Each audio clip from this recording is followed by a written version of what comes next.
याद नहीं हुआ ढंग से। यहीं पर विराम के पंकज कृष्ण के पर कोई बात नहीं है, ठीक है ना।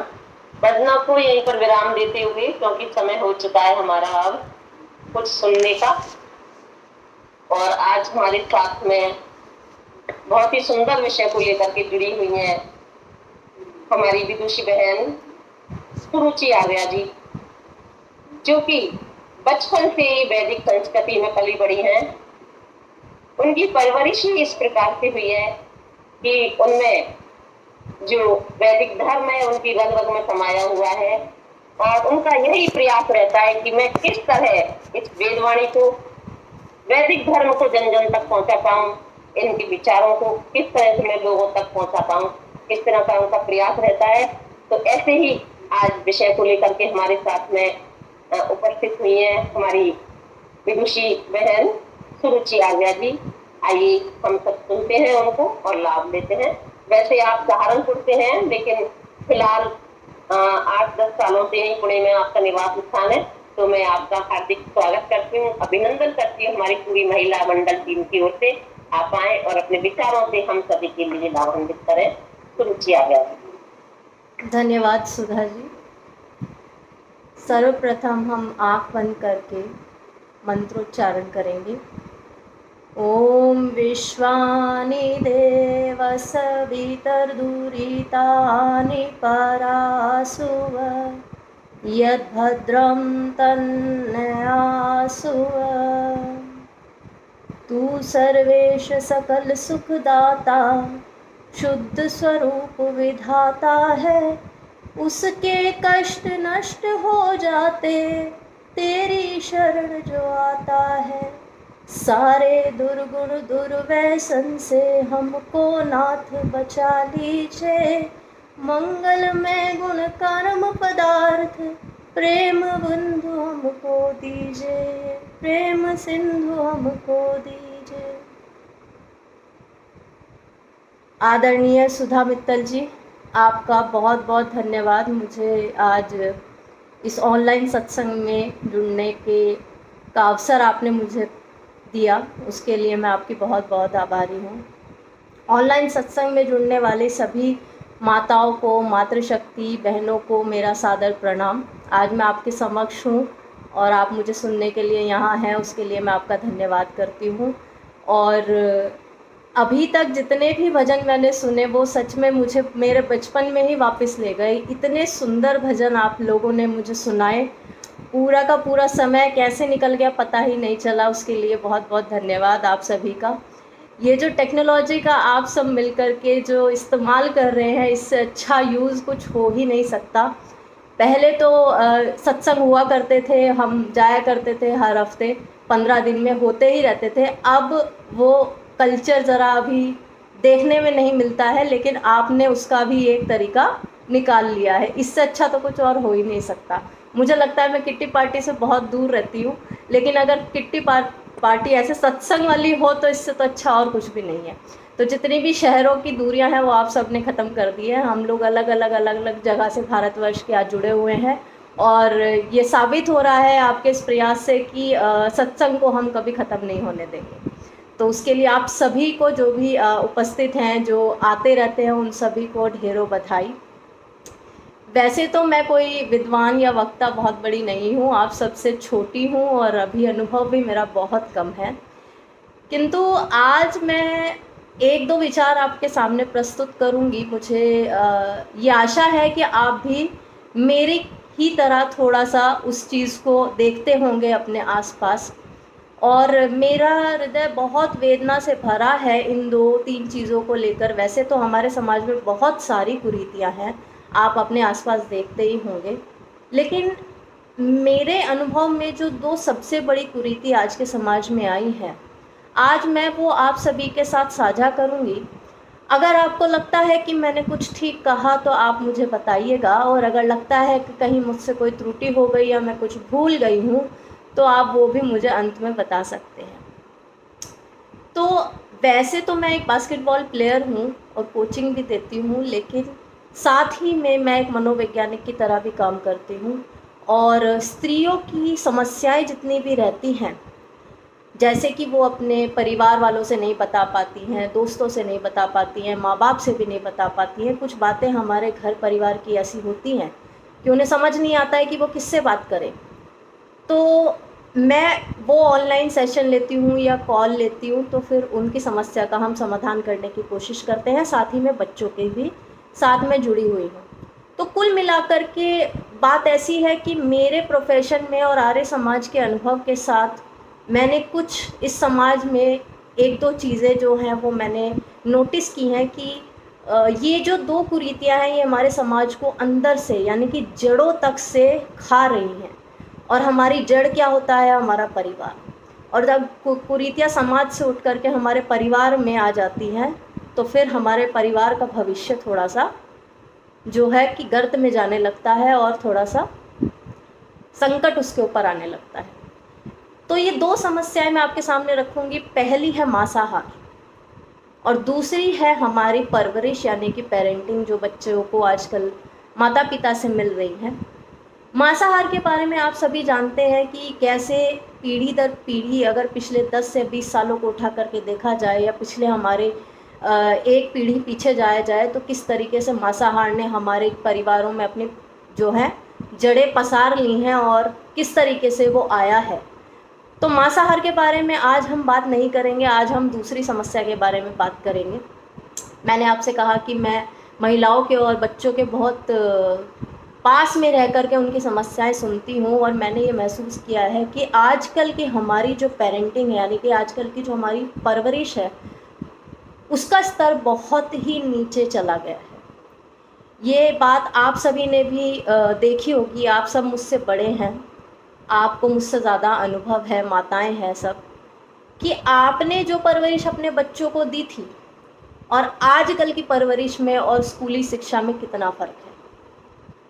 आज हमारी माताएं अपना कर्तव्य पूरी तरीके से तो नहीं लेकिन 80-90% पूरी तरह भूल चुकी हैं, क्योंकि हमारा कर्तव्य जो बच्चों के प्रति होना चाहिए वो अब बहुत सीमित रह गया है।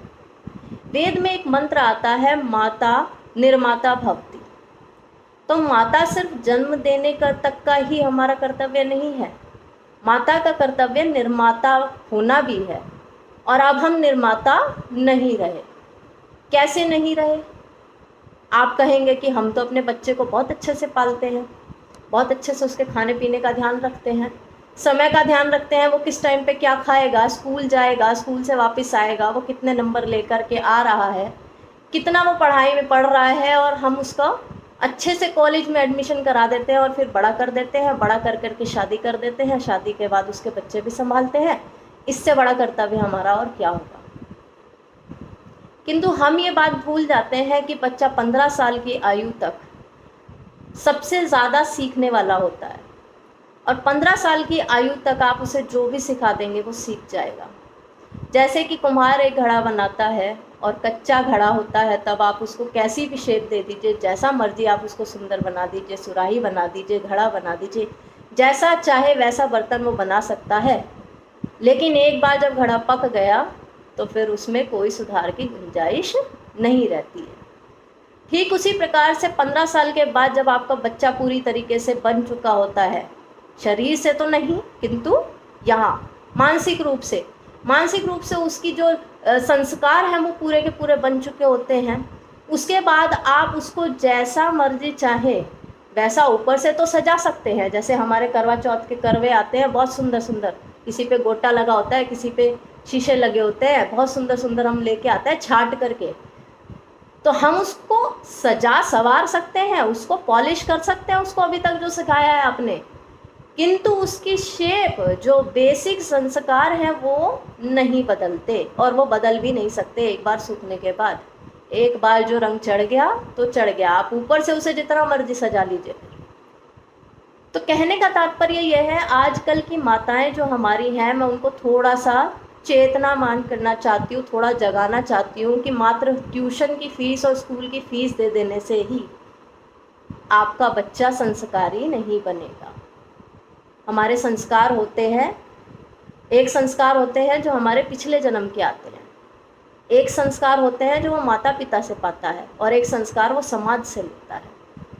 आप मानिए कि जो हमारे माता पिता से मिलने वाले संस्कार हैं वही सबसे ज़्यादा कमज़ोर हमारे पड़ गए हैं। तो जो हमारे पिछले जन्म के संस्कार हैं वो संस्कार भी आपके प्रभाव से या तो उजागर हो सकते हैं या फिर वो दब जाते हैं। और फिर सबसे ज़्यादा प्रभाव में जो संस्कार आते हैं वो सामाजिक संस्कार आते हैं। फिर अब बच्चा जब बड़ा होकर के समाज में निकल जाएगा तो वहाँ से जो संस्कार लेगा वही उसके सबसे, जिसे कहते हैं ना, एकदम स्ट्रॉन्ग, बिल्कुल मजबूत संस्कार समाज के बन जाएंगे, आपके दिए हुए नहीं बनेंगे, क्योंकि आपने तो दिए ही नहीं और जो पिछले थे वो भी नहीं हुए उसके उजागर, तो कुछ भी नहीं बचा। आजकल की माताओं का मैं शेड्यूल पूछती हूँ कि जी आप सुबह से लेकर के शाम तक क्या करती हैं, तो जो वर्किंग क्लास होती है वो कहती है जी मैं सुबह उठ करके बच्चे को तैयार करती हूँ, खुद तैयार होती हूँ और बच्चा स्कूल जाता है, मैं ऑफिस जाती हूँ। ठीक है, फिर बच्चा स्कूल से वापस आता है, जिनके घर में दादा दादी हैं तो वो दादा दादी ले लेते हैं उनको, बच्चों को, और नहीं तो वो सीधा जाता है डे केयर और क्रच में। और आप कहाँ हैं? आप हैं ऑफिस में। फिर आप शाम में आती हैं, अपने बच्चे से पूछते हैं स्कूल में क्या हुआ, तो बच्चा स्कूल में बताता है ये हुआ, और उसके बाद खाना खाया, बच्चा खेला और सो गया। ये आजकल का हमारा रूटीन रह गया है। तो कुल मिलाकर के आपके सारे काम ऊपर हैं, लेकिन जो आपका सर्वप्रथम कर्तव्य होना चाहिए एक बच्चे को जन्म देने के बाद, वही हमारा सबसे मुख्य नहीं गौण विषय रह गया है आजकल का। तो हमारा मुख्य कर्तव्य क्या होना चाहिए? हमारा मुख्य कर्तव्य तो हमारे बच्चे का पालन होना चाहिए। और पालन से मेरा तात्पर्य सिर्फ टाइम पर खाना खिलाना और बच्चे के कितने नंबर आए, इससे मेरा तात्पर्य नहीं है। बच्चे का पालन और निर्माण दो अलग अलग बातें होती हैं। बच्चे का पालन हो गया कि पालन, बच्चा पल ही जाता है, एक बार बच्चा पैदा हो गया तो फिर पल ही जाएगा, कोई ना कोई तो उसको खाना खिला ही देगा। पहले के टाइम में हमारे यहाँ मामा के यहाँ, नाना के यहाँ, चाचा के यहाँ बच्चे पल जाया करते थे एक दूसरे के परिवार में, रिश्तेदारी में। और अगर उसी तरीके से आपके यहाँ बच्चे पल रहे हैं आपके खुद के, तो फिर आपके माता होने का क्या महत्व रह गया? तो आपको सिर्फ पालना है या बच्चे का निर्माण भी करना है? निर्माण करना है तो उसके लिए आपको कष्ट तो लेना पड़ेगा थोड़ा सा।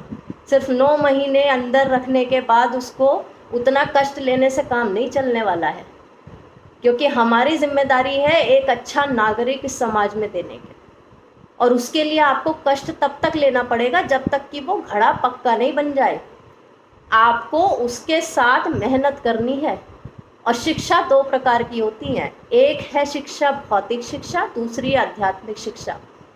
हमारा आजकल जो जिसे कहते हैं ना फोकस, प्राइम फोकस रह गया है सिर्फ और सिर्फ भौतिक शिक्षा को लेकर के, यानी कि मेरा बच्चा साइंस पढ़ ले, मैथ्स पढ़ ले, हिंदी इंग्लिश सब्जेक्ट पढ़ ले, फर्स्ट सेकंड थर्ड के बाद 12th पास कर ले, एक अच्छी नौकरी ले ले और काम खत्म। इसे कहते हैं भौतिक शिक्षा।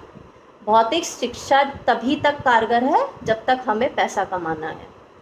लेकिन जब उसने पैसा कमाना शुरू कर दिया, पैसा कमाने के बाद वो पैसा कैसे अपने पास संभाल के रखना है, उसे कैसे व्यय करना है, कहाँ पर वो पैसा लगाना है, ये शिक्षा तो दी ही नहीं और किसी स्कूल में नहीं दी जाती। ये शिक्षा आप उसे देंगे कि वो उस स्थिति को कैसे संभालेगा। सिर्फ पैसा कमाना ये बच्चे का उद्देश्य नहीं होना चाहिए, क्योंकि पैसा तो वो आज नहीं तो कल, कम नहीं तो ज़्यादा कमा ही लेगा। वो खुद को इस संसार में जैसे न तैसे जी ही लेगा, इस काबिल तो आप उसे कर ही देंगी भौतिक शिक्षा से।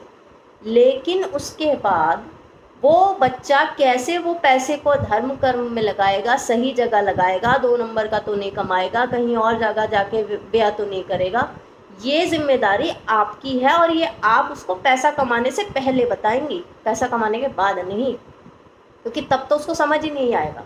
ये सब समझ आएगा उसको संस्कारों से, जब हम उसको शुरू से ही उस तरीके से बड़ा करेंगे। अब पैसा ना कमा पाए, अब तो हो सकता है कम कमाए, हो सकता है कभी नौकरी देरी से लगे या लगी हुई छूट जाए, फिर दोबारा लगे, कुछ समय ऊपर आता है, कुछ समय नीचे आता है, बिजनेस में भी उतार चढ़ाव आते हैं।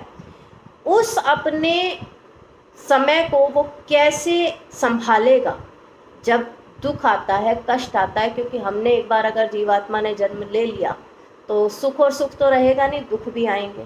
तो वो जो जीवन के दुख हैं वो शिक्षा कहीं भी किसी भी स्कूल में नहीं है। स्कूली शिक्षा का स्तर क्या रह गया है आजकल, ये हम किसी और दिन अलग से बात करेंगे इसके ऊपर, क्योंकि मैंने स्कूल में भी काम किया है, बहुत ही नज़दीक से देखा है स्कूल में आजकल क्या हो रहा है क्या नहीं हो रहा है, तो वो हम एक दिन अलग से देखेंगे। लेकिन मैं आपसे ये कहना चाहती हूँ कि चाहे भौतिक शिक्षा हो चाहे आध्यात्मिक शिक्षा हो, स्कूल वाले असल में आपको ना तो पूरी तरह से भौतिक दे पा रहे हैं, और आध्यात्मिक तो आप भूल ही जाइए, क्योंकि हमारे टाइम पे तो फिर भी बच्चे पैर छू लिया करते थे। आजकल सिर्फ गुड मॉर्निंग रह गया है। गुड मॉर्निंग तो वो किसी से भी सीख लेगा, आप उसे नमस्ते करना सिखा रहे हैं कि नहीं, ये सबसे बड़ा सवाल है। तो शिक्षा का स्तर तो इतना रह गया है। अब बात करते हैं घर के बड़ों की। आजकल घर के बड़े उतना टाइम नहीं दे पाते हैं बच्चों को जितना कि उन्हें देना चाहिए, और माँ बाप तो अपने में ही बिजी हैं। तो चलो बाप को भी आप रहने दीजिए, क्योंकि पिता तो जाता है बाहर काम करने के लिए, उसे पैसा कमाना है। मेरा सवाल और मेरा जो सबसे बड़ा वेदना है मेरे हृदय में, वो सिर्फ माता के लिए है, क्योंकि अगर माता चाहे तो चक्रव्यूह में कैसे जाना और वापस आना है ये सब बता सकते हैं अपने अभिमन्यु को। लेकिन हम क्या करते हैं कि हम, बच्चा पैदा हुआ, स्कूल में गया, सबसे ज़्यादा दिमाग हम लगाते हैं कि मेरा बच्चा किस स्कूल में जाएगा। स्कूल में जाने तक हम अपनी जिम्मेदारी समझते हैं, इसके अलावा हम कभी ये नहीं सोचते कि इसके अलावा भी हमें संस्कार देने हैं, क्योंकि माताओं को खुद भी नहीं पता है कि हमें बताना क्या है बच्चों को। अभी मेरी एक आपको दृष्टांत बताती हूँ। एक ऐसे ही सर्कल में एक फ्रेंड है, तो अभी मैं खुद भी क्योंकि सीख ही रही हूँ, तो मैं अपना ही अनुभव बता देती हूँ। मैंने अपने बेटे का उपनयन और वेदारंभ संस्कार किया।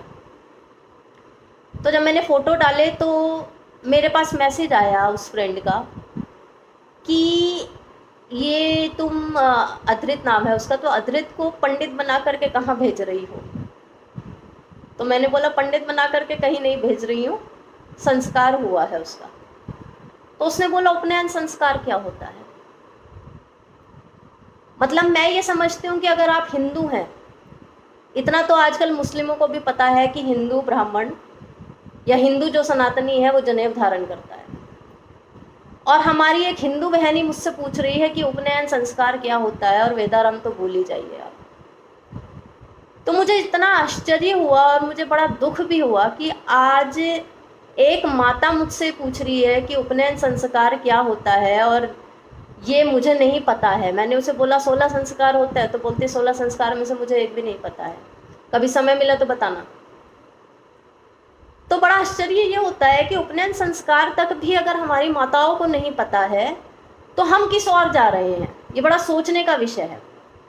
आप अगर बिल्कुल, मैं मोटा मोटी तौर पे बात करूँ ना, बहुत ज़्यादा अंदर तक चलो संस्कारों में नहीं जाते हैं, आप मानसिक स्तरीय लोगों का उठा करके देख लेंगे। अब से 20-25 साल पहले लोगों के अंदर कितनी करुणा भाव थी, एक दूसरे के लिए शिष्टाचार था, मॉरल वैल्यूज़ थी, नैतिक शिक्षा पढ़ाई जाती थी स्कूल में। अब तो वो भी ख़त्म हो गई है।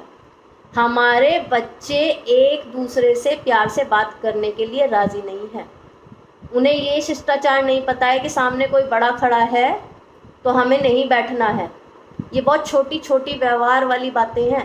एक ऋषि दयानंद जी की पुस्तक है व्यवहार भानु, अपने बच्चों को पढ़ाइए, वो सबसे ज़्यादा महत्वपूर्ण है आज की तारीख में, कि हमें व्यवहार कैसा करना है ये तो कम से कम सीख लें। तो बच्चों को ये तक नहीं पता है कि हमें किस प्रकार से व्यवहार करना है, क्योंकि माता को ये भी नहीं पता है कि उपनयन संस्कार होता क्या है। ये आज की हमारे समाज की स्थिति है। मैं कॉर्पोरेट वर्ल्ड की बहुत सारी अपनी दोस्तों को, आस पड़ोस, सोसाइटी, यहाँ वहाँ सबकी यहाँ जाके देखती हूँ, बात करती हूँ, क्योंकि मैं सब जगह उठना बैठना रहता है। मैं आपको स्थिति बताती हूँ। अगर घर में हमने एंटर किया, फ्लैट सिस्टम में बता देती हूँ, खैर जयपुर में और अपने हिसार, ये जो टियर 2 सिटीज़ हैं इनका तो ज़्यादा नहीं, लेकिन मैं मेट्रो सिटीज़ की अगर बात करूँ, बड़े बड़े शहरों की, तो आजकल चलन हो गया है। आप किसी के भी घर में जाइए, घर तो बहुत बड़े नहीं होते, फ्लैट्स होते हैं, आप किसी के फ्लैट में जाइए, आप यकीन मानिए मैं उनके घर में एक लाइब्रेरी ढूंढती हूँ कि आखिर इस घर में कितनी पुस्तकें होंगी, मुझे एक नहीं मिलती, और मुझे घर में सजा सजाया बार ज़रूर मिल जाएगा। और बहुत तरीके से अच्छे से सजा करके रखते हैं शराब की बोतलें, अलग अलग ग्लास मंगा करके रखते हैं। तो उनके घर में हवन कुंड और यज्ञ का तो दूर दूर तक छोड़िए, आप अच्छी पुस्तकें तक नहीं हैं और घर में बार ज़रूर मिलेगा आपको। तो कहने का मतलब ये है, जो बच्चा शुरू से लेके आखिर तक अगर अपने घर में बोतलें दिखेगा, तो आप कैसे ये सोच सकते हैं कि वो बड़ा होकर के सिगरेट, शराब, दारू नहीं पिएगा। वो उससे आगे के काम करेगा, क्योंकि ये तो उसके लिए बड़ी साधारण सी बात है। मैं जब स्कूल में काम करती थी तो मैंने 9th क्लास के बच्चों को माँ बाप से छुप करके सिगरेट पीते देखा है, घर की बोतलों से शराब स्कूल में लाते देखा है, वाटर बॉटल के अंदर। तो ये, और ऐसे वैसे स्कूल की बात नहीं कर रही हूँ, टॉप क्लास पुणे के स्कूल। तो ये हमारे बच्चों की आज स्थिति हो चुकी है। आप उनके सामने शराब रखेंगे, वो शराब पियेंगे, आप उनके सामने वेद रखेंगे, वो वेद पढ़ लेंगे। ये आपके ऊपर है कि आप उन्हें शराब की बोतल हाथ में देना चाहते हैं या वेद देना चाहते हैं। आप उनकी गलती मत निकालिए कि वो क्या कर रहे हैं और हमसे नहीं संभलते बच्चे और नहीं संभला। और बाहर का माहौल ऐसा है, बाहर का माहौल तो आजकल जितना ख़राब है ना, इसके लिए तो हमें और सचेत हो जाना चाहिए। युद्ध केवल हमारा सिर्फ एक मुख्य समाज के साथ नहीं है, वो तो एक युद्ध है, वो तो हम लड़ ही लेंगे सनातन धर्म के लिए। किंतु आजकल हमारे बच्चों के सामने जो जिस युद्ध भूमि में वो खड़े हैं, उनके सामने दुश्मन है social media, drugs, anxiety, depression, ये उनके शत्रु हैं। आप मुझे बताइए कौन से स्कूल में इनके विरुद्ध उनको लड़ना सिखाया जा रहा है और तैयार किया जा रहा है। ये सिर्फ आपका स्कूल ऐसा हो सकता है, माता का एक ऐसा स्कूल हो सकता है जिसमें ये सब सिखाया जा सकता है। माता को पहला गुरु माना गया है ईश्वर के बाद। पहले तो ईश्वर ने ही हमें बनाया है, उसके बाद माता पहला गुरु है। वो सिर्फ ना उसे भाषाओं का ज्ञान कराती है, उसे चलना फिरना सिखाती है, उसे शिष्टाचार सिखाती है, खाना पीना सिखाती है, किंतु उसको पढ़ाती है, वो संस्कार देती है। आज हम ये सब कुछ भूल गए हैं। आप अपने आसपास नज़र दौड़ाइए और रिश्तेदारों को देखिए और अपने आसपास की बहुओं को देखिए, क्या वो गीता का पाठ पढ़ा रही हैं, रामायण पढ़ा रही हैं? कौन सा ग्रंथ उन्होंने बच्चों का स्टार्ट किया हुआ है स्कूली शिक्षा के अलावा? कितने संस्कार आज हम अपने बच्चों को करा रहे हैं, कितनी बार उन्हें यज्ञ कराते हैं। हफ्ते में भी, एक सप्ताह में भी यज्ञ नहीं हो रहा है, तो कहाँ से बच्चों को मंत्र याद होंगे, कहाँ से श्लोक याद होंगे? हमारी ड्यूटी मात्र इतनी रह गई है कि बच्चा स्कूल से आ गया, हमने टाइम पे खाना दे दिया, खाने के बाद बच्चा जाएगा ट्यूशन में, एक उसकी क्लास लगा दी, कोई भी खेल से रिलेटेड क्लास हो या चाहे कोई एक्स्ट्रा करिकुलम एक्टिविटी, कोई स्किल करा दी, बच्चा घर आ गया, खेल लिया, थोड़ा बहुत पढ़ा दिया और उसके बाद काम खत्म। मैं महिला सशक्तिकरण और नौकरी करने के विरोध में नहीं हूँ, आप नौकरी कीजिए, किंतु आपको ये समझना पड़ेगा कि 24 ही घंटे हैं आपके पास, उसमें से 8 घंटे की आपकी नींद है और 8 घंटे का ऑफिस है। उस 8 घंटे की नींद और 8 घंटे के ऑफिस के बाद आपके पास कितने घंटे बचते हैं? केवल 8। उसी में आपका खाना पीना, अगर आप खाने के लिए मेड भी लगा लीजिए, चलिए, आपका जाना आना उसी में सब आपने करना है। आप ये लगाइए कि उसमें से आपके पास कितना समय अपने बच्चे के लिए है। अगर आप निकाल पा रहे हैं अपने बच्चे के लिए समय, तो बहुत अच्छी बात है, आप नौकरी कीजिए, बिल्कुल कोई समस्या नहीं है। लेकिन आपको ये समझना पड़ेगा कि नौकरी से पहले भी हमारा कर्तव्य हमारे बच्चे के लिए है। मैं समझती हूँ कुछ परिवारों में समस्या होती है, फाइनेंशियल इश्यूज होते हैं कि हमें पैसा कमाना ही कमाना है, हम नहीं उसको अवॉइड कर सकते, तो आप बिल्कुल जाइए। लेकिन बात है आपकी जागृति की। अगर आप सचेत हैं और जागृत हैं तो आप सब कर लेंगी, आप नौकरी भी कर लेंगी, आप बच्चा भी देख लेंगी। किंतु अगर आप सचेत नहीं है तो आप घर में रहकर भी बच्चे को कुछ नहीं सिखा पाएंगी।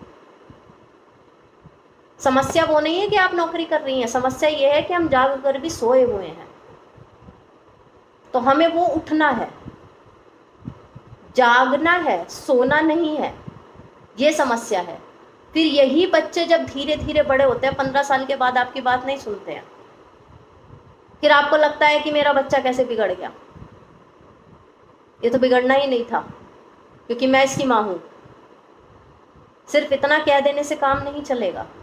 पहली बात तो ये समझ ली कि हमें जो संस्कार मिले वो वैसे ही उनको नहीं मिल रहे हैं, जो माहौल हमें मिला वो वैसे ही उनको नहीं मिल रहा है। तो हमें तो और दुगना प्रयास करना चाहिए उनको सचेत करने के लिए, उन्हें जगाने के लिए, उन्हें अच्छे संस्कार देने के लिए, लेकिन हम वो भी नहीं कर रहे हैं। हम अपने में व्यस्त है क्योंकि हमें अपनी ज़िंदगी जीनी है। अब हो क्या रहा है, बच्चा एक समय के बाद बाहर दोस्तों में निकलता है, वहाँ दोस्तों से 4 बातें और सीखता है और फिर गलत संगत में पड़ जाता है।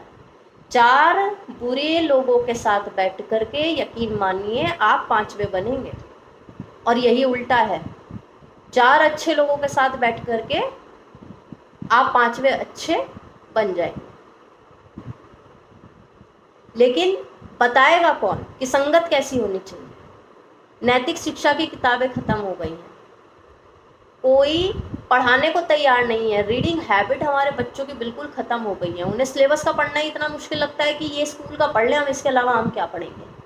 और सच मानिए माताओं को ये पता ही नहीं है कि कौन सी पुस्तकें बच्चों के हाथ में देनी है। आप बताइए, आपने देखा होगा क्या कि किसी बच्चे का बर्थडे है, जन्मदिन हम मनाते हैं, उसके पास प्लास्टिक के टॉयज़ आते हैं, सब खेल खिलौने आएंगे, सब आएगा उसके पास, है ना। कोई उसे कपड़े देगा, कोई उसे खिलौने देगा, अलग अलग तरह के इलेक्ट्रॉनिक खिलौने हैं, पढ़ाई से रिलेटेड खिलौने हैं, सब मिलेगा उसे। मैंने आज तक भी किसी को पुस्तक देते हुए नहीं देखा। ऐसा क्यों है? ना तो कोई पुस्तक देता है और ना लेने वाले खुश हैं। अगर कोई लेके भी आ जाए, कोई बड़ा बूढ़ा कोई लेके भी आ जाए, तो लेने वाला सोचेगा ये क्या है। पहले तो माँ बाप ही बोल देंगे कि ये क्या दे दिया हमारे बच्चे को, कोई काम की चीज़ दे देते। और अगर किसी के माँ बाप के समझ में आ भी गई कि चलो कोई पुस्तक दी भी है, तो बच्चा खुश नहीं होगा कि ये क्या मिल गया, और साइड रख दिया जाएगा और सबसे पहले भाग के जाके अपने खिलौने खोल लेगा। ये सच्चाई है आजकल की, क्योंकि माता उसे ये नहीं बताती है कि ये जो आपको मिला है यही आपकी पूंजी है। आपने अपने बच्चे को समय पर भोजन दे दिया, लेकिन उसकी आत्मा का भोजन ज्ञान ही है। हम यहाँ पर सिर्फ विद्या ग्रहण करने के लिए आए हैं। मैं हमेशा अपने क्लाइंट को बोलती हूँ कि 2 चीज़ों के लिए आप इस दुनिया में आए हैं, भूलिएगा नहीं। सिर्फ 2 चीज़ें हैं, जो आप बचपन में करते थे वही अभी करिए। एक है खेलना, दूसरा है पढ़ाई। अगर ये हम आखिरी दम तक कर ले तो हमारा शरीर और हमारी आत्मा बिल्कुल स्वस्थ रहेगी। स्कूल खत्म हो गया इसका मतलब ये नहीं हमारा स्वाध्याय खत्म हो गया। स्कूल खत्म हो गया इसका मतलब ये नहीं हमने खेलना कूदना छोड़ दिया। हमें खेलना भी है और हमें पढ़ना भी है, और ये बिना किसी एग्जाम की तैयारी, बिना किसी स्कूल के होना ही चाहिए। जो व्यक्ति स्वाध्याय नहीं करता उसके दिमाग में जंग लग जाता है। और अगर हम खुद ही पढ़ाई नहीं करते तो हम कैसे अपने बच्चे को बोलेंगे कि आप भी किताबें उठा के पढ़ लो? नहीं बोल सकते।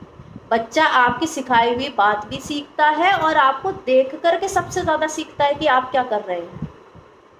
आप खुद ही किसी किताब से और किसी पुस्तक से नहीं जुड़े हुए हैं तो बच्चा कैसे जुड़ पाएगा? बच्चे को ये दिखाई देना चाहिए कि ये मेरी माता है, ये स्कूल में नहीं जाती, किसी कॉलेज में नहीं जाती है, लेकिन फिर भी पढ़ती है। आप अपने समय को किस तरह से मैनेज करेंगे ये आपके ऊपर है। और ये बहुत छोटी छोटी बातें हैं। क्या हम हर जन्मदिन पर अपने बच्चे को किसी अनाथ आश्रम में लेकर के जाते हैं? नहीं ले जाते। हम सिर्फ पार्टी करते हैं शाम को। वो भी कीजिए, अगर आपको करना है आप करिए, लेकिन उसके साथ साथ क्या हम यज्ञ करते हैं सुबह? क्या हम बच्चों को अनाथ आश्रम में लेकर के जाते हैं, जहाँ उन्हें ये पता चले कि हम कितने भाग्यशाली हैं कि आज हमारा जन्मदिन मन रहा है, लेकिन ये ऐसे भी बच्चे हैं जिनके पास खाने के लिए भी कुछ नहीं है, मेरे जैसे खिलौने नहीं है। तो उनके अंदर अपरिग्रह की भावना आएगी, उनके अंदर एक कृतज्ञता आएगी भगवान के लिए, अपने माता पिता के लिए, कि देखो कितना मैं ब्लेस्ड हूँ, कितना मैं प्रिविलेज्ड हूँ। हमें अपने बच्चों को बार नहीं देना है, हमें अपने बच्चों को किताबें देनी है। और यकीन मानिए ये सब शुरू होता है हमारे परिवार से, और ये जो हमारे परिवार की कुरीतियाँ हैं इससे हमारे बच्चे सीखते हैं, और फिर वही बच्चा समाज में जाता है और फिर समाज गंदा होता है। ये बिल्कुल ठीक उल्टा हो सकता है। अगर हमारा बच्चा परिवार से अच्छी चीज़ें सीखे और समाज में जाए और वहाँ जा कर के अच्छे काम करे, ये बिल्कुल वाइसा वर्सा उल्टा चल सकता है। या तो आप इसको उल्टा कर दीजिए या आप इसको सीधा कर दीजिए। और इसका सबसे बड़ा दायित्व अगर किसी के कंधों पर है तो वो सिर्फ माता के ऊपर है। माता ही है जो सिखाएगी और समझाएगी। एक माता चाहे तो अपने बच्चों को किसी भी हद तक पढ़ाकर बड़ा कर सकती है, विद्वान बना सकती है। और अगर माता ही केयरलेस हो गई तो उसका तो आपके सामने रिजल्ट हम आजकल जेनजी और आजकल के बच्चों को देख ही रहे हैं। एक माता अपने बच्चे की एक फ़ोन तक की आदत छुड़ाने में असमर्थ हो गई। ये कब से हो गया? जिसको गुरु का दर्जा दे दिया वो अपने बच्चे से एक फ़ोन तक नहीं रखवा पा रही है। तो आप यकीन मानिए, हम we are failure as a mother, मतलब हम एक माता की तरह हम फेल हो चुके हैं। हम बहुत बड़े असफलता के घेरे में हैं।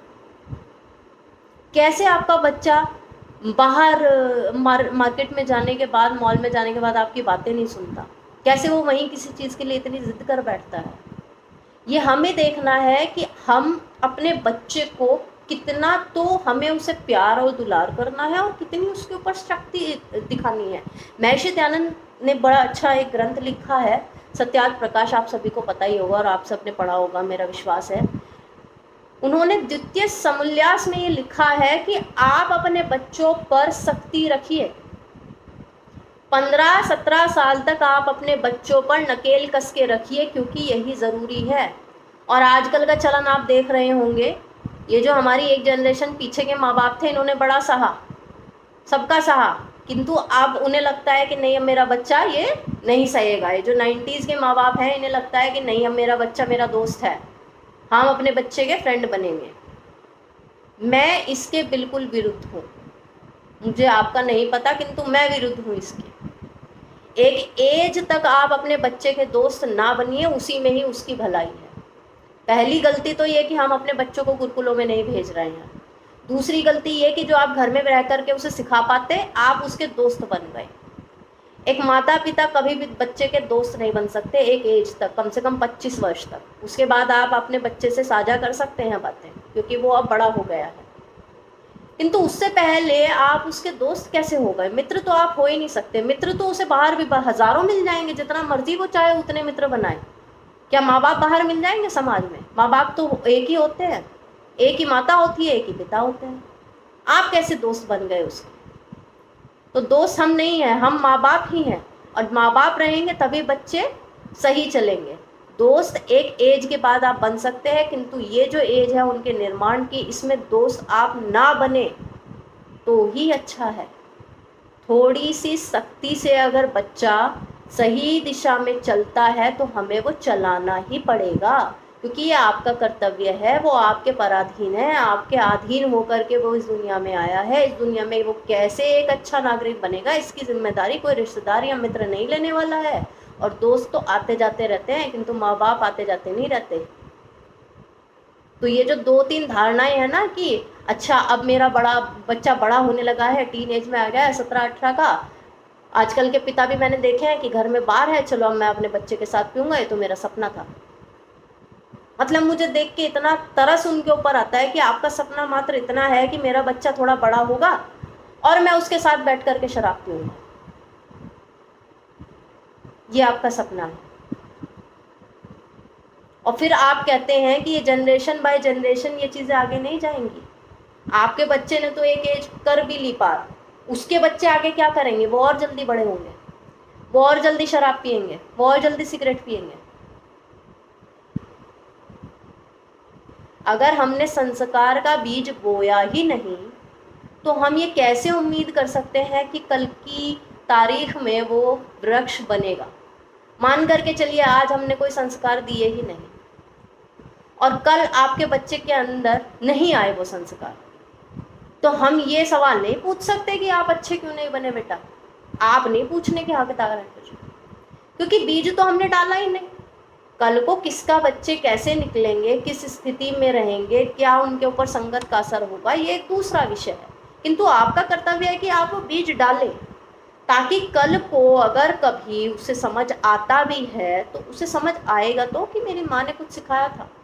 और अगर सिखाया ही नहीं तो क्या समझ आएगा? फिर तो कुछ भी नहीं हो सकता, कोई संभावना ही नहीं है कि कुछ हो जाए।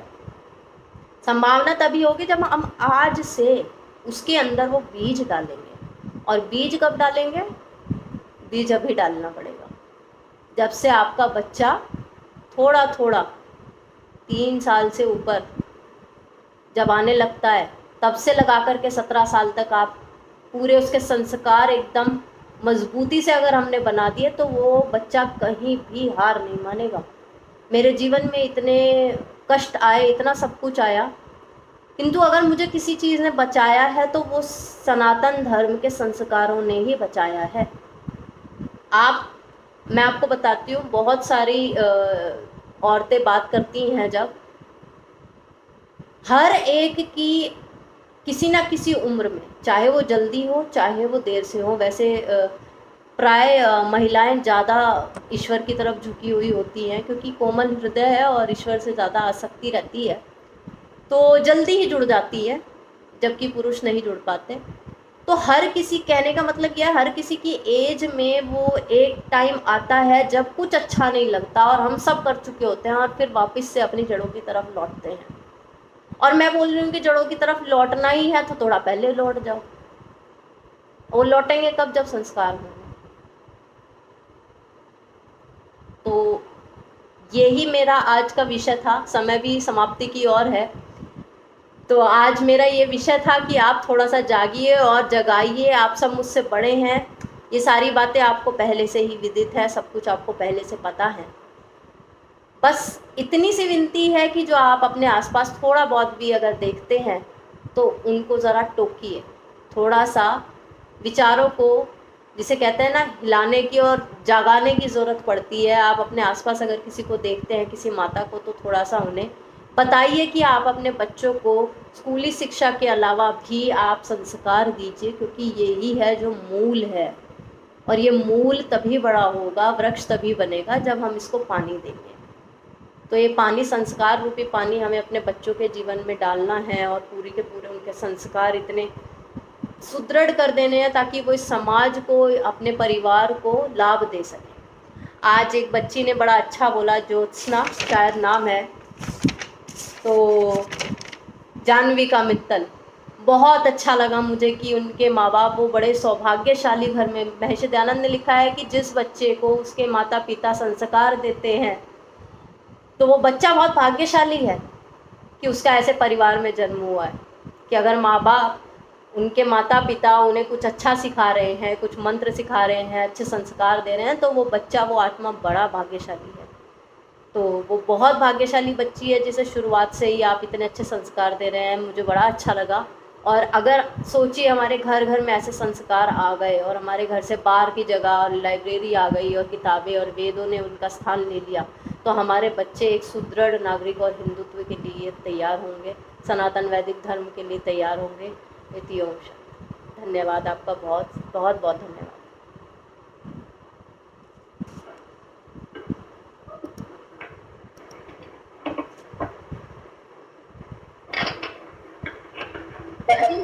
कहाँ के ले आए? ये पन्ना था, इसको क्या कहें? इस पन्ना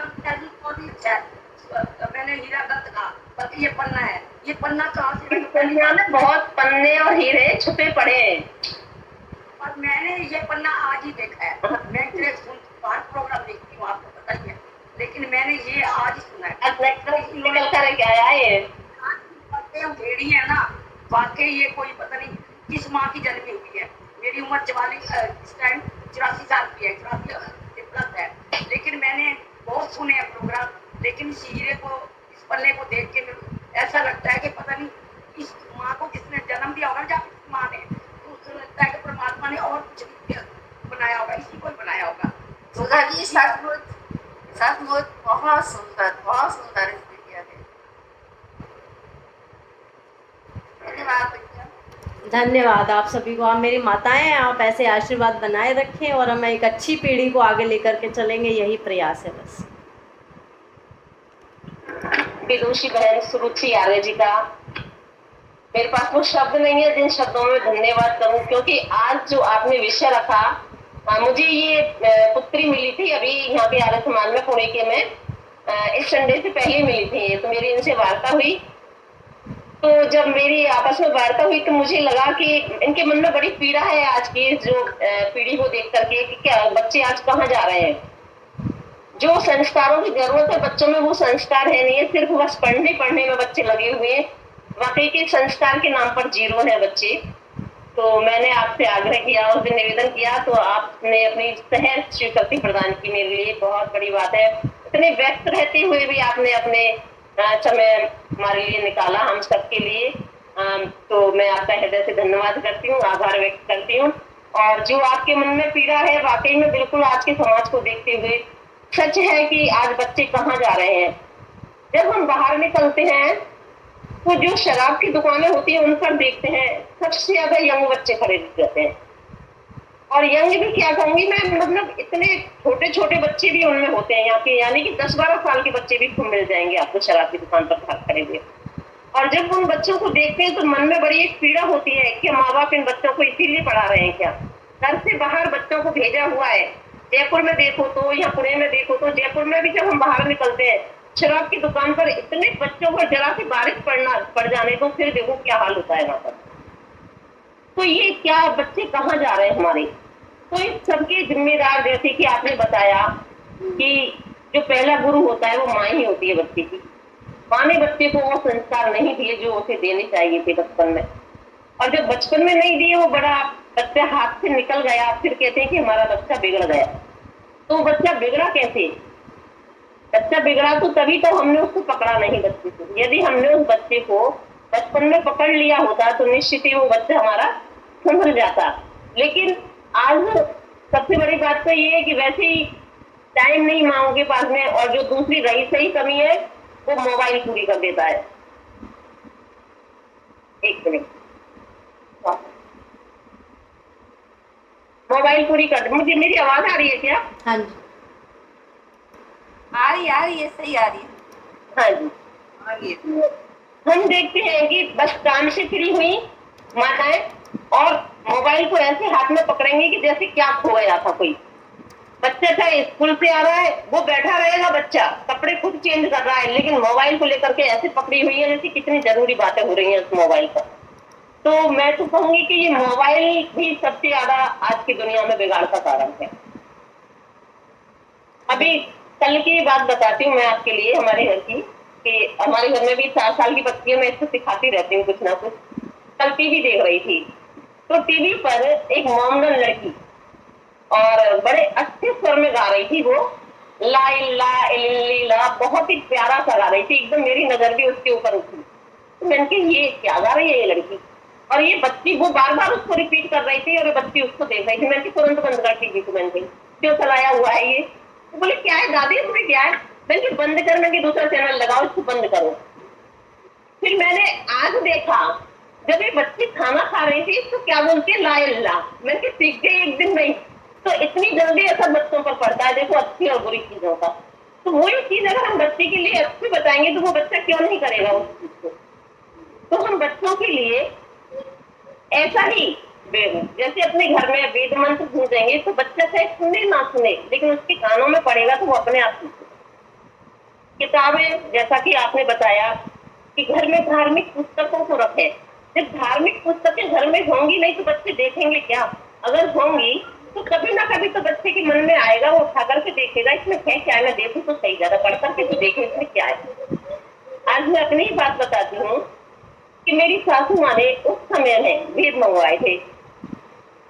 तो हम उस समय सोच रहे थे कि माता जी इनको मंगवा रही हैं, वेदों को पढ़ेगा कौन, ये फालतू में मंगवा रही हैं। हमको लगा कि फालतू में मंगवा रही हैं वेदों को, लेकिन वो वेद जब आज हमारे घर में रखे हुए हैं तो हमने उन वेदों को पढ़ा भी और उनसे यज्ञ भी करवाया, और स्वयं ने भी 3 वेदों से यज्ञ कर लिया है हमने घर में स्वयं। तो मतलब जब घर में कोई चीज होती है तो उसकी इच्छा तो होती है कि आखिर में इसमें है क्या है, और ना जाने देखो जो संस्कार है ना हमारे, वो कभी व्यर्थ नहीं जाते हैं। अगर हमने उन संस्कारों में जीवन दिया है तो वो संस्कार कभी ना कभी प्रस्फुटित होते हैं। जैसे कि कोई भी, अभी हमारी सुरुचि जी ने बताया था कि जब बीज पड़ता है तो फलित होता ही है, पेड़ बनेगा ही कभी ना कभी। तो जैसा बीज बोया है उसका जो पेड़ है वैसा का वैसा हमें मिलेगा, चाहे समय आने के बाद में मिले। तो वही हाल संस्कारों का है। यदि संस्कार हमने बच्चे को अच्छे दिए हैं तो निश्चित ही वो संस्कार आपके फलीभूत होंगे। लेकिन आज हम बच्चे को सिर्फ पैसा कमाने की मशीन बनाने में लगे हुए हैं। एक ट्यूशन से आया बच्चा, दूसरे ट्यूशन पर भेज दिया, दूसरे से आया तीसरे पर भेज दिया। सिर्फ बस हम बच्चे को पढ़ने के लिए प्रेरित करते हैं, और जब कभी धर्म की बात आती है, सत्संग में जाने की बात आती है, तो क्या कह देते हैं, नहीं कल वो थक गया था, सो रहा है, आज तो उसको सोना है। लेकिन यदि उसको ट्यूशन जाना होगा तो हम उसको कितनी बार जगाते हैं उस बच्चे को। चाहे सुबह की 6 बज रहे होंगे और यदि उसे ट्यूशन जाना है या ट्रेन पकड़नी है तो उसको जगाते हैं या नहीं जगाते हैं कि बेटा ट्यूशन जाना है, कैसे बैठा करके पुरस्कार करके उसको जगाते हैं।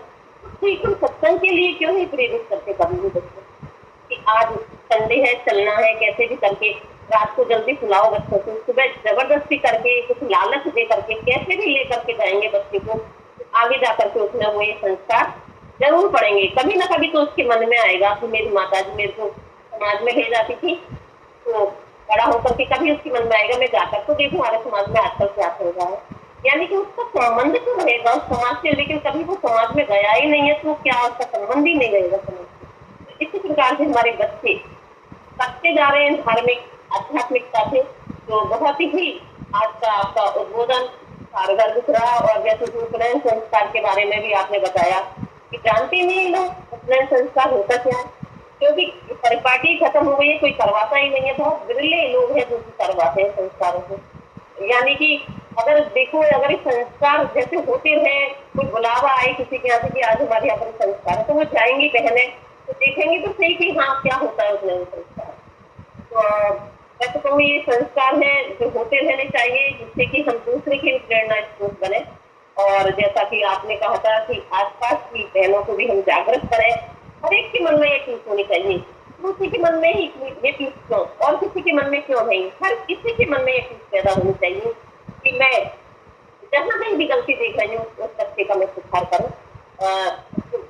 जैसे पार्क में हम जाते हैं तो देखते हैं छोटे छोटे बच्चे सिगरेट पी रहे होते हैं, तो मैं तो भाई डांट देती हूँ बच्चों को कि बेटे क्या कर रहे हो तुम, स्कूल जाने के लिए आए हो, यहाँ पर पार्क में बैठे तुम सिगरेट पी रहे हो, बोतल पी रहे हो। तो मतलब थोड़ा बहुत तो असर होता है, ऐसी बात नहीं है। बच्चों को शर्म भी आ जाती है, कई बच्चे तो निडर भी होते हैं, वो उल्टा भी बोल देते हैं और कई मान भी जाते हैं। ठीक है, अपना फर्ज तो हम करें जो हमारे मन में चीज है, तो ऐसी चीज हर एक के मन में पैदा हो। आपका बहुत बहुत आभार, धन्यवाद।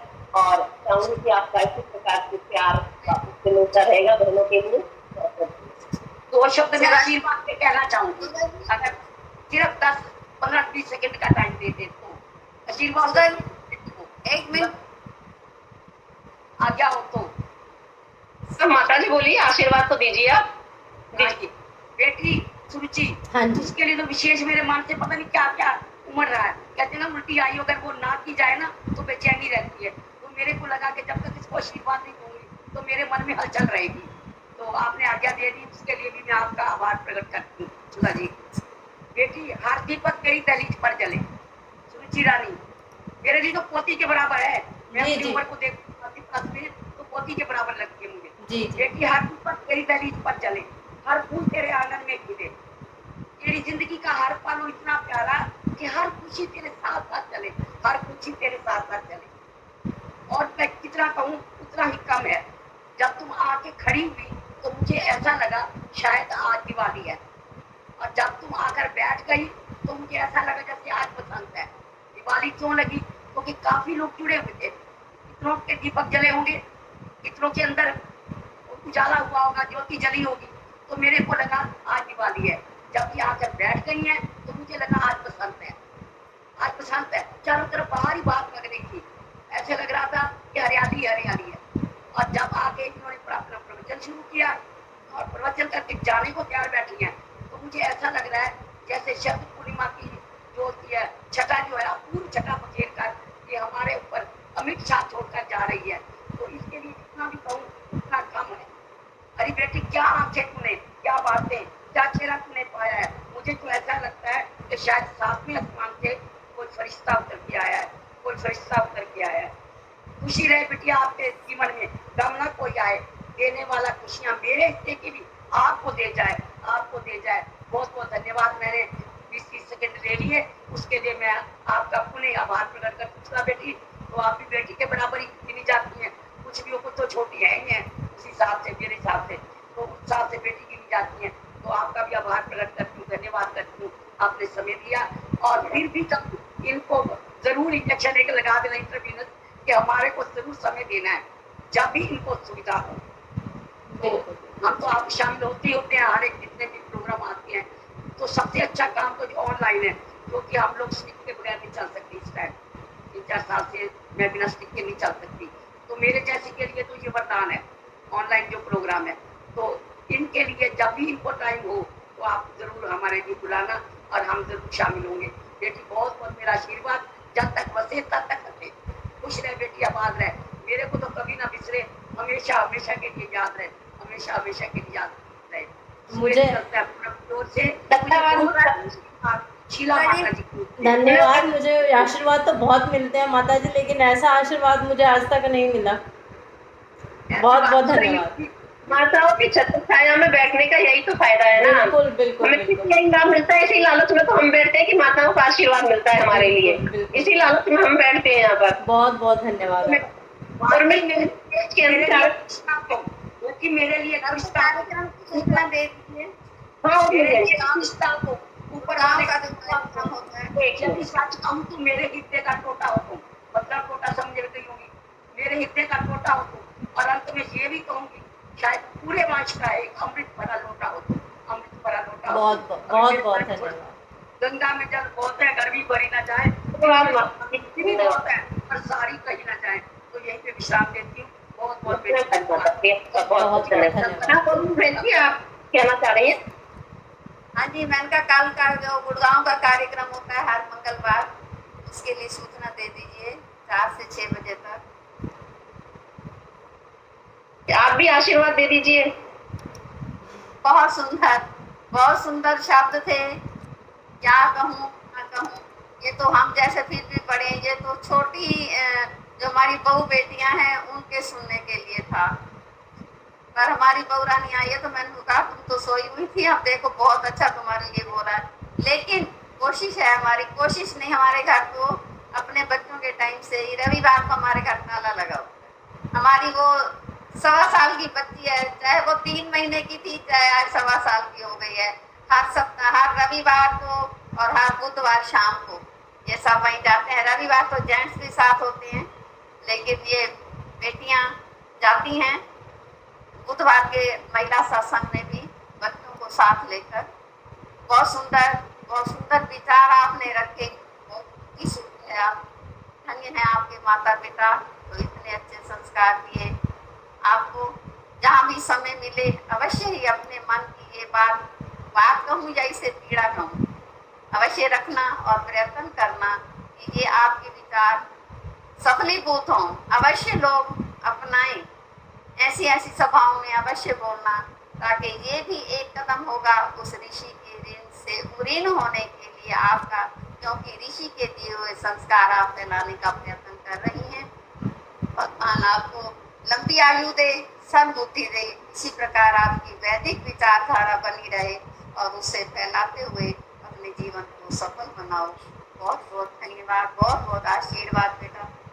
बहुत बहुत धन्यवाद। आपके जैसे ही परिवार हमारे ऋषि की जो परंपरा है उसे आगे लेकर के चलेंगे, और आपके घर में जो भी पुण्य आत्मा आ रही है आगे आएंगी, वो सच में बहुत भाग्यशाली हैं कि आपके जैसे बड़े उनको मिले और आप उन्हें जिस तरह के संस्कार दे रहे हैं। मैं चाहती हूँ हर घर ऐसा ही हो, ऐसा ही अगर हर घर हो गया तो ये पीड़ा समाप्त हो जाएगी। बहुत जहाँ भी धन्यवाद। कार्यक्रम होते हैं और इस बात में मैं उनको जरूर लेके जाती हूँ दोनों को, और बच्चों में अब पोता तो बड़ा हो गया है, बड़ी वाले के जैसे 2 बच्चे हैं, पोती 10 साल की है और छोटे वाले की बिटिया भी 1.25 साल की है। इनको जरूर लेके जाती हूँ और घर में भी प्रतिदिन जाके होता है, बड़े खुशी से ही भाग लेती हैं। ऐसा नहीं, प्रभु कृपा करें, जैसा चाहा वैसा हो जाए तो हमारा भी जीवन सार्थक हो जाएगा, सफल हो जाएगा। आपके लिए फिर आशीर्वाद इसी प्रकार ऋषि के कार्य को आगे बढ़ाते रहो। धन्यवाद सुधा जी। एक मंगलवार आप भी उर्मिल जी आप बहुत खुशकिस्मत हो, बहुत मुझे एक खुशकिस्मत मंगलवार हो, आप ले लो, कोई सा दे दो। बहुत खुशी हुई। एक मंगलवार ले लो इनसे, कोई सा दे दो। मैं व्यस्त रहती हैं, उनके पास समय नहीं है, लेकिन वो खुद बता देंगी जब भी समय होगा तो। व्यस्त रहती हैं। उर्मिल बहन जी का बहुत बहुत धन्यवाद। और कल उर्मिल बहन जी का कार्यक्रम है गुड़गांव से 4 से 6 होता है। सभी बहनों से निवेदन है कि जुड़े कार्यक्रम में, बहुत अच्छा कार्यक्रम होता है आपका। और बहुत ग्रुप में डाल देना, आपके पास तो भेजती हूँ ना हर बार। एक बार बहुत बहुत धन्यवाद करती हूँ, आभार व्यक्त करती हूँ कि आपने अपने अमूल्य समय में से हमारे लिए समय दिया, सबको अपने विचारों से अवगत कराया, लाभान्वित किया। बहुत बहुत धन्यवाद। आप उर्मिल बहन जी, मैं आपसे निवेदन करती हूँ